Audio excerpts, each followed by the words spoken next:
এই সোজা আসো, এই সোজাও সোজাও সোজাও সোজাও, এই লতিফ ভাই সামনে এসে সোজা দাঁড়াবা, টান টানিয়ে দাঁড়াবা, এদিক দাঁড়াবা ভাই। একটু এই মারো দি, ফ্ল্যাশ মারো দি, ও একটু লাইট ধরেন দি ওর মুহির পরে।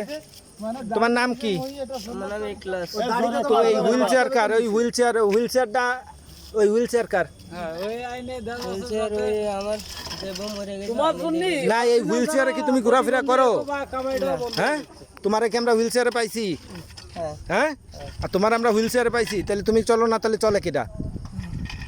এই হুইল চেয়ারে তুমি চলাফেরা করো?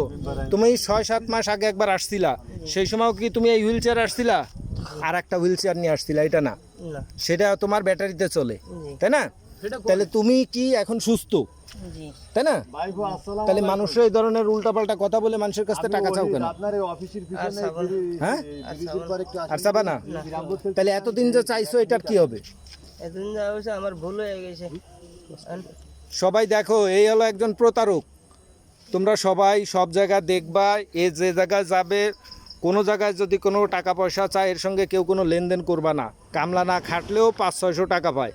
এই শালা কি করে, পঙ্গুত্ব ভাব ধরে মানুষের কাছ থেকে যে টাকা পয়সা চায়, একদম সুস্থ সবল মানুষ।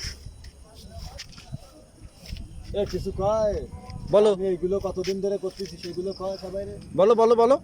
1 বছর ধরে। 1 বছর মানে? এক বছর ধরে সত্য কথা বলো, সত্য কথা বলো। কতদিন ধরে করো? মানুষ টাকা দিছে 1 বছর ধরে।